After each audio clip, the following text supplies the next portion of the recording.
자, 저희가 취업이나 이 창업을 준비하다 보면은 기업에 대한 정보도 물론 궁금하지만 어떤 분위기일까, 또 어떤 분들이 일을 하고 있을까, 이 기업의 문화 역시 굉장히 궁금한데요.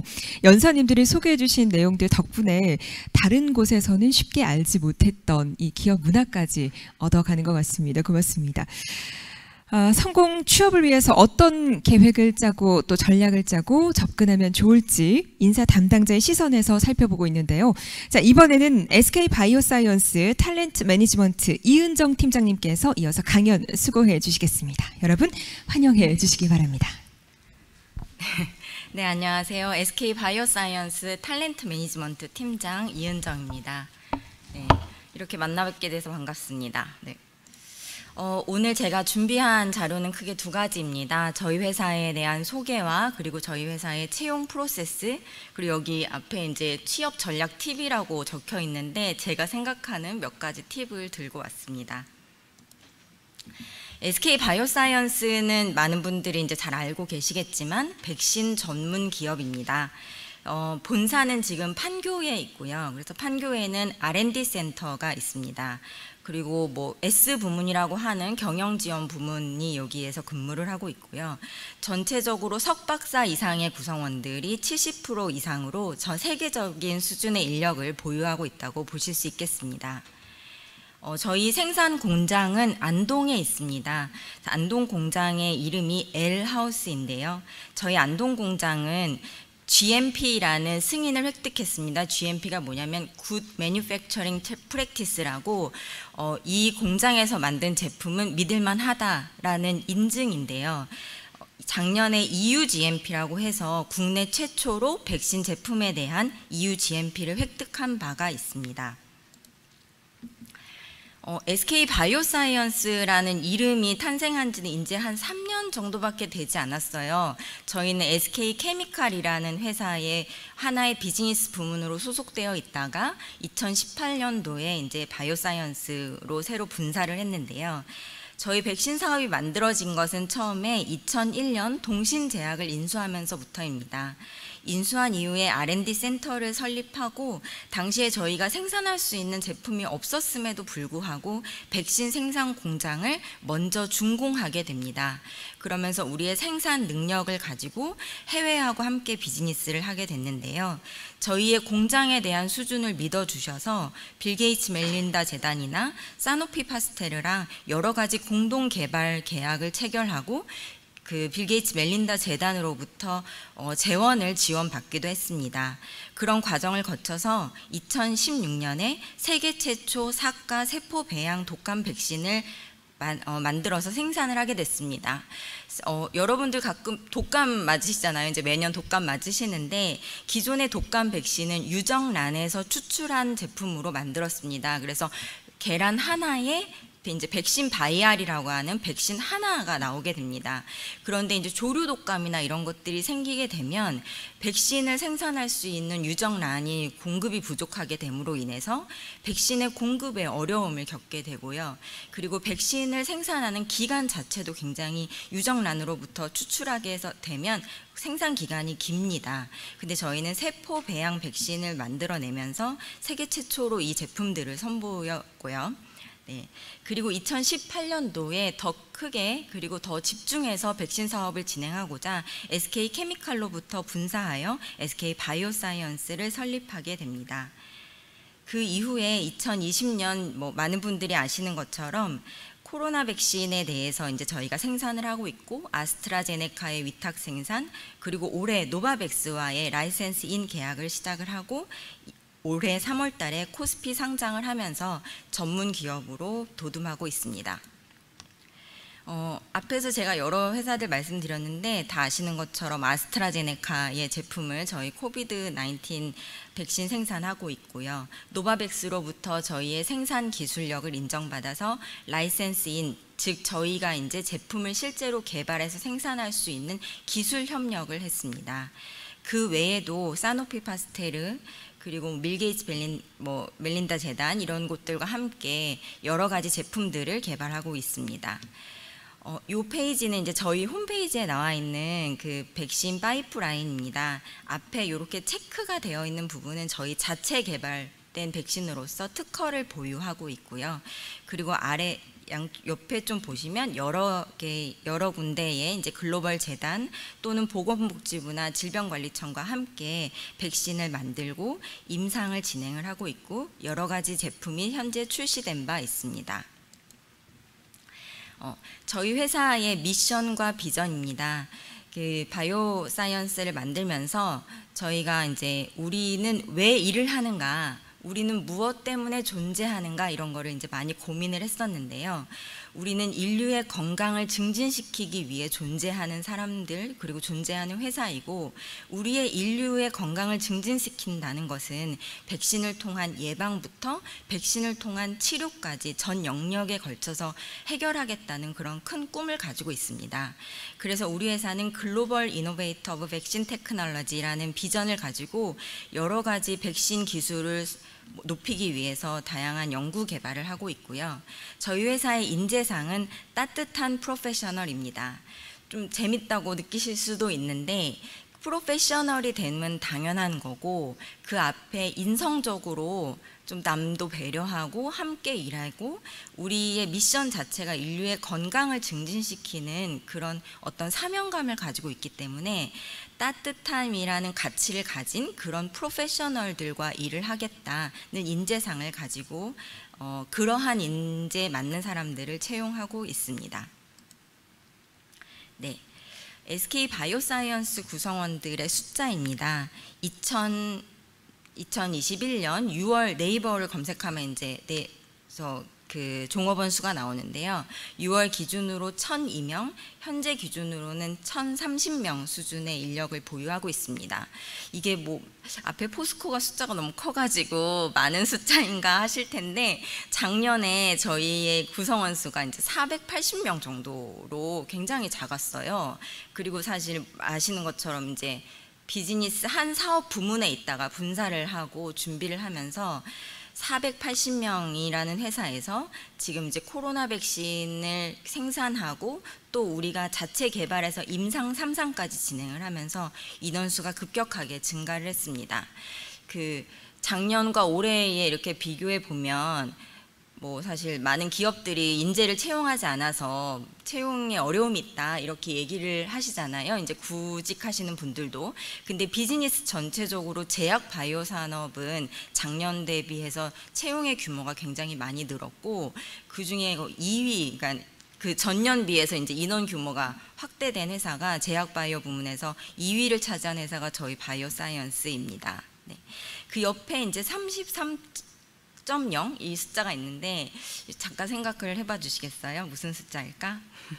네, 저희 회사의 평균 연령입니다. 굉장히 젊은데요. 몇 개월 전까지만 해도 33.4세였는데 그 사이에 또 이렇게 젊은 친구들이 우리 회사를 많이 선택해 주셔서 지금은 33.3세입니다. 제가 저만 돼도 이제 나이가 굉장히 많은 편에 속하고 젊고 패기 있고 이렇게 뭔가 에너지가 넘치는 그런 친구들이 저희 회사에서 근무를 하고 있습니다. 옆에 35%는 저희 회사 구성원의 여성 인력의 숫자입니다. 그래서 굉장히 많은 여성 인력이 있는 것을 아실 수가 있을 것이고요. 35% 안에 저희가 이제 많은 여성 인력이 있지만 특히나 이공계 여성 인력들이 굉장히 많이 있습니다. 저희 회사가 제약 바이오의 R&D를 베이스로 한 회사이기 때문에 생명과학, 의학, 약학 이런 부분에서 전공하셨던 우수한 여성 인력들이 저희와 함께 일을 하고 있습니다. 네, 그러면 마저 또 이제 약간 유출해 보시면 25%는 또 어떤 숫자일까요? 네. 전체 저희 회사의 팀장 중에서 직책을 보유한 사람 중에서 여성의 직책자 비율이 25%입니다. 이건 역시도 굉장히 높은 숫자인데요. 그래서 주요 포지션에 뭐 꼭 저 같은 HR뿐만이 아니라 주요 포지션에 여성 팀장들이 굉장히 많이 포진되어 있고 그 친구들의 연령도 굉장히 젊습니다. 그럼 이어서 12%는 여성의 임원 비율입니다. 그래서 전체 임원 중에서 12%가 여성의 임원이고 아마 그 비율은 점점 늘어나지 않을까 이렇게 생각하고 있습니다.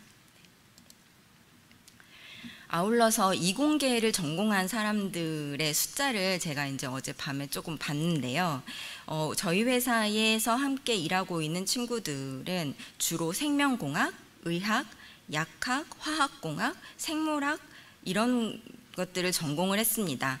이런 전공자들이 R&D에서 일을 하기도 하고 생산 공장에서 함께 일을 하기도 하는데요. 이러한 이공계 분들이 70%를 차지하고 있어서 저희 회사가 이공계에 되게 열려 있는 회사라는 것을 아실 수 있겠습니다. 그러면 어떻게 하면 SK 바이오사이언스와 함께 발걸음을 이어나갈 수 있을까 얘기를 드리도록 할 텐데요. 저희는 뭐 다른 회사들하고 비슷하게 서류 전형 그리고 SK만의 인적성 검사라고 하는 SKCT를 봅니다. SKCT는 SK 바이오사이언스뿐만 아니고 모든 SK 그룹이 보고 있는 인적성 검사이고 이게 이제 어렵다 해서 막 책으로도 나와서 공부하시는 분들도 있고 한데 SKCT를 보고 여기에서 합격을 해야 다음 면접으로 넘어갈 수가 있습니다. SKCT 아래에 제가 AI 면접이라고 적어놨는데 저희는 별도로 AI 면접을 진행을 합니다. 그래서 화면을 보면서 AI가 질문한 것에 대해서 답변하고 AI가 막 게임을 내주면 그 게임을 진행하고 이러면서 면접을 진행을 하고요. 그 면접이 다 끝나고 나면 이 AI 면접은 당락을 결정하지는 않지만 그래도 그 직무 면접이나 임원 면접 단계에서 AI 면접에서 이분이 어떻게 응답했는지 이런 것들의 분석 결과를 참고합니다. 참고로 AI 면접은 화상으로 모두 녹화가 되기 때문에 표정, 제스처, 말투, 뭐 움직임 모든 것들을 감지해서 이분의 특성들을 저희한테 제안을 해주고 있고요. SKCT의 경우에는 크게 직무적성 검사라고 하는 직무와 관련된 검사와 그리고 인적성 검사, 인성과 관련된 검사가 있습니다. 그래서 둘 중에 뭐가 더 중요하냐라고 물어보신다면 저희 회사의 인재상이 따뜻한 프로페셔널이었던 것처럼 SK의 에서도 이제 인성에 대해서 굉장히 중요하게 생각을 합니다. 그래서 직무적성 검사와 인적성 검사 두 개를 봤을 때 인성 검사가 훨씬 중요하게 비중을 다뤄지고 있고 거기에 대해서 이제 가치를 부여하고 있습니다. 회사마다 약간 차이가 있는데 경력사원의 경우에는 직무 검사는 따로 진행하지 않고 인성 검사만 진행하는 경우도 있고요. 또 어떤 회사는 뭐 신입과 경력 불문하고 인성과 직무를 모두 다 테스트하는 경우도 있습니다. 최근에는 이제 코로나 때문에 화상으로 면접을 보게 되거나 이런 일이 많아지면서 저희 회사 같은 경우에는 지금 신입과 경력 모두 인성 검사만 진행을 하고 있습니다. 그리고 만나거나 어느 장소에서 모여서 하는 것이 아니고 이제 본인의 컴퓨터 앞에서 진행을 하고요. 컴퓨터 맞은편에는 면접관과 이제 그 감독관이 다 모니터링을 하고 있습니다. 그렇게 해서 SKCT를 합격하신 분들은 1차 면접, 2차 면접 이제 면접을 진행을 하게 되고 면접에서 통과를 하게 되면 처우 협의와 채용 검진을 하게 되고요. 그리고 입사하기 3일 전에 코로나 검사를 하셔서 음성이 이미 확인이 돼야 당일날 출근을 하실 수가 있습니다.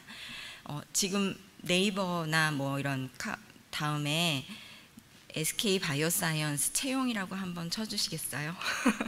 네, SK 바이오사이언스 채용이라고 한번 쳐보시면 사이트로 하나 연결이 될 텐데요. 그 사이트에 들어가시면 저희가 항상 21년 상시 채용 인재 DB 등록이라는 거를 오픈해 놓고 있습니다. 그래서 내가 원하는 나의 포지션이 지금 공고가 없네 라고 생각하시지 않으셔도 되고 여기 인재 채용하는 DB에 모두 다 등록해 주시면 저희가 수시로 보면서 관련된 조직에 그 이력서를 전달하고 채용이 진행될 수 있도록 하고 있습니다. 저희가 이제 참고로 그 추석 말 연휴 기간까지 대규모 채용을 했었어요. 59개의 포지션에 대해서 한번 대규모 채용을 했었는데 비록 그 채용이 마감됐다 하더라도 여기 상시 채용에 등록을 해주시면 언제든지 저희와 함께 연락할 수 있게 될 것 같습니다. 채용을 막 이제 등록하실 때 이제 이력서나 자기소개서 같은 거를 이제 업로드 하실 텐데요. 사실 뭐 유튜브에 이런 거 적어놓고 강의하시는 분들도 많아서 이런 팁이 도움이 되실까 모르겠는데 짧게 말씀드리도록 하겠습니다. 제가 이제 채용 담당 조직에서 일을 하다 보니까 굉장히 많은 이력서들을 받게 되잖아요. 그 이력서들이 하이라이트가 좀 되어 있으면 좋겠다는 생각을 했었습니다. 그래서 똑같이 경력을 작성을 해주시더라도 그 경력의 하이라이트가 되는 소제목, 예를 들면 내가 A라는 회사에서 근무했다 이렇게 쓰는 것이 아니라 A라는 회사에서 어떤 경험을 가졌다라고 좀 메시지 중심으로 이렇게 소제목을 뽑고 그 소제목 밑에 자세한 내용을 써주시면 저희가 자세한 내용을 다 들여다보고 하기에는 좀 어려운 부분이 있어요. 처음 서류 전형을 할 때에는. 그래서 소제목을 좀 딱 드러나게 써주시면 좋을 것 같고요. 그리고 항상 결론부터 두 갈식으로 뭐 딱 한번 터트리고 이제 거기에 대한 자세한 내용들을 말씀해 주시면 좋을 것 같습니다. 특히 신입의 경우에는 이제 본인이 경력이 좀 없다 보니까 내가 했었던 모든 활동들을 거기다 다 적으세요. 그렇게 하시면 안 돼요. 네. 거기 보면 이제 직무 공고가 있고 그 공고에 대해서 보면 이 업무의 내용, 이 업무의 자격 요건이라는 게 정해져 있습니다. 거기 정리가 되어 있어요. 그래서 내가 지금 쓰고 있는 내용이 저 직무 내용하고 연결되어 있는지, 혹 비록 연결이 되어 있지 않더라도 연결고리를 스스로 찾아서 자꾸 온라인을 시켜주지 않고 내가 했던 모든 경력과 경험을 그냥 다 적어주시면 읽는 사람으로 하여금 이제 어디다가 초점을 둬야 되는지 잃어버릴 수가 있으니까 이런 거 생각해 주시면 좋을 것 같고요. 그리고 사실 면접관들이 답이 없는 질문을 많이 하시잖아요. 노답인 질문에 이렇게 질문을 하시는데 거기에 대해서 정답은 사실 없습니다. 정답은 없지만 여러분들이 대답해 주실 때 과거의 경험에 비추어서 대답을 해주시면 좋을 것 같아요. 예를 들면 어떠한 상황에서 뭐 우리 회사에 입사하면 A라는 과제를 당신한테 줄 건데 그 과제를 어떻게 진행하겠어요? 라고 질문했을 때 정말 평이하게 그 과제를 받으면 일단은 현황 분석을 한 후에 원인을 파악하고 현업 인터뷰를 진행해서 개선안을 찾아가지고 보고 드리겠습니다. 이렇게 하이 레벨의 프레임만 얘기를 하면 좀 재미가 없으니까 그 프레임을 유지를 하면서 그런 걸 했었던 과거의 경험들을 바탕으로 구체적인 사례를 얘기해 주시면 면접관들이 훨씬 더 좀 인상 깊게 보실 수 있을 것 같습니다. 네. 그리고 이제 면접이라는 자리가 질문을 받고 내가 대답하고 이런 자리로 이제 생각을 하시기 때문에 내가 감히 무언가를 질문해도 되나 이런 생각을 하시는 것 같아요. 면접을 하다 보면. 근데 중간중간 질문을 좀 해주시는 분들을 보면 굉장히 인상적입니다. 아주 작게는 저희가 뭐 어려운 질문을 했을 때 그거를 막 답을 모르겠는데 대답하려고 한다기보다는 10초만 생각해도 되겠습니까? 라고 질문해 주시는 분들이 훨씬 더 이분이 지금 이 대화를 안정적으로 진행하고 있구나라는 그런 믿음을 주게 됐었고요.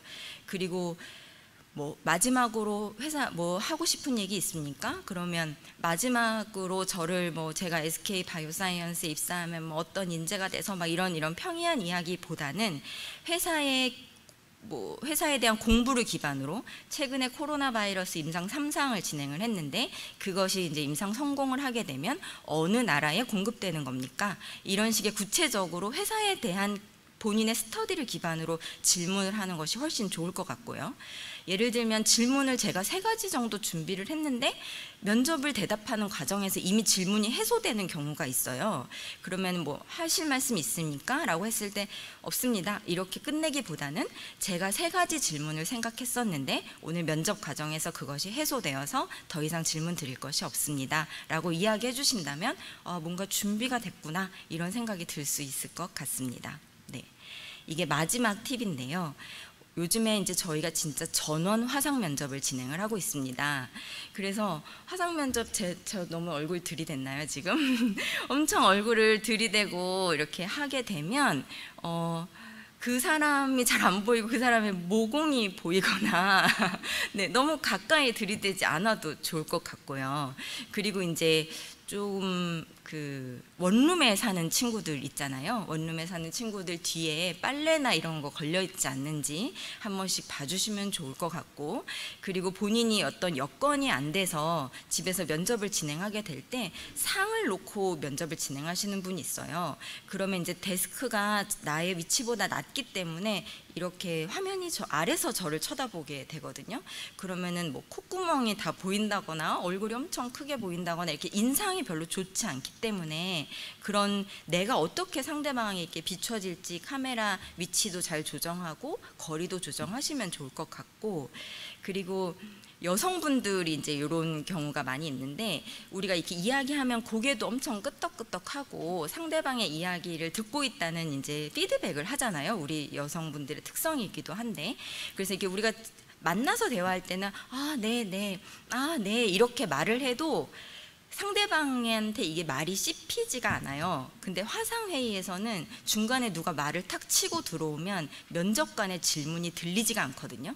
그래서 본인이 네 라고 본인은 이제 약간 내가 잘 듣고 있다 이런 의미로 네 라고 했는데, 그 사이에 중요한 질문이 씹혀서 듣지를 못하고, 듣지 못했을 때 죄송합니다, 제가 잘 못 들었는데 다시 말씀해 주시겠어요 하면서 긴장이 되니까 화면 가까이 되면서 막 귀를 가까이 댄다든지, 네, 이런 일이 근데 진짜 많습니다. 진짜 많이 있습니다. 그래서 화상 면접에서는 이런 거를 좀 참고하시면 네, 좋은 인상을 가지고 얘기할 수 있을 것 같습니다. 근데 너무 재밌는 거는 본인 이어폰을 쓰고 있는데도 우리가 옆에 있으면 이렇게 귀를 가까이 대는 것처럼 화면에 귀를 막 가까이 대요. 그러면 네, 보여주지 않아도 되는 부분이 보여질 수 있기 때문에 조심하면 좋을 것 같습니다. 네, 그래서 이렇게 면접 팁까지 좀 말씀을 드렸는데요. 뭐 질문 있으면 질문 듣고 마무리하겠습니다. 네, 고맙습니다. 갑자기 카메라에 제가 어떻게 나오는지 굉장히 긴장이 됩니다. 강연 대단히 고맙습니다. 이어서 저희가 질문 한 가지 드리면서 마무리해 보도록 하죠. 바이오 기업에 취업을 준비하시는 분들도 꽤 많은 것 같죠. 흔히 알고 있는 이 생물학 등 관련 전공의 연구원 외에도 다른 직군들 어떤 직군이 또 지원을 할 수 있을지, 다른 직군이라도 채용에 유리할 수 있는 스펙이나 혹은 조언이 있으실지 네, 질문 주셨습니다.